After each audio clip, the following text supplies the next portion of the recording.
Fact of the day. Fact of the day. Hello, hi, and welcome to Fact of the Day with me, Mark Lotsu. Sub 2 hour marathon. So this is something called a Breaking 2 initiative, and it's by Nike, or Nike if you're in America. And they spent 4 years and millions of dollars on this to try and get somebody, a human being, to be able to run the marathon in less than 2 hours. Current fastest marathon time is 2 hours, 2 minutes and 57 seconds by a guy in the Berlin Marathon. I think it was in 2015, Dennis Kimetto. How fast you actually need to go to break the sub 2 hour marathon speed? You need to be running at 13.1 miles an hour every single minute for 120 minutes consecutively. So you know when you put a top speed on in the machine in the gym and you're going at top speed, and they range from like 10 miles an hour to maybe up to, at the very top, the very best ones will be like 15.6. I can carry the top speed in ones in my gym for about a minute, and then I'm absolutely blown. 13.1, faster than the top speed in a regular gym on the treadmill for 120 minutes. Just try it. Go to the gym, try that for 1 minute, full speed for 1 minute, then imagine doing that for 2 hours straight. So scientists looked at the human body and said in peak condition it should be able to run 26.2 miles of marathon distance in 1 hour, 57 minutes and 58 seconds. Three things that determine running performance. First is VO2 max. So that's the max amount of oxygen you can take into your body that can get around to your tissues, get around to your muscle cells. And for elite runners, you're looking at 2 or 3 times the amount that a regular person, regular old Joe Blogs at the gym can do. Second is lactate threshold, or lactic acid threshold.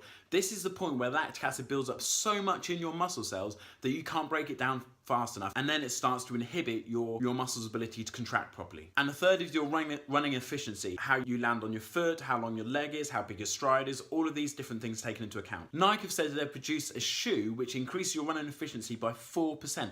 They also said that for every 100 grams of weight that's added to your shoe, it takes off 1% of your top running speed. On the 63rd anniversary of breaking the 4-minute mile, this is what Nike did. They got 3 competitors. They whittled down from about 60 to 3 people. Zasani Tadesse from Eritrea, Lalisa Desisa from Ethiopia, and Eliud Kipchoge from Kenya. Probably butchered their names. But these are the 3 athletes who kind of made it to the final stage. And the final stage was a big experiment set up to make sure that they could run as fast as they possibly can. It was all done under experimental conditions.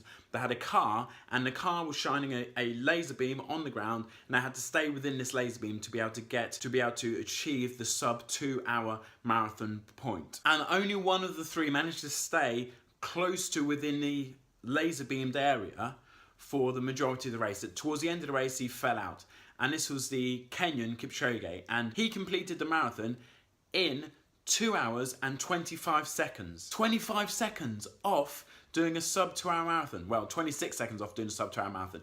That close. Everything was done in the most optimum conditions. Because this experiment is not counted as an actual world record breaking marathon attempt, because it was all done fixed to be as maximal as possible. There was loads of people in front of him for drag who kept on dropping in and out, and so that is a sub 2 hour marathon. Watch your space, because someone will do it at some point. If you enjoyed this, please hit like, please hit subscribe. Thanks for your time. Love you, bye. Love you, bye. Love you, bye.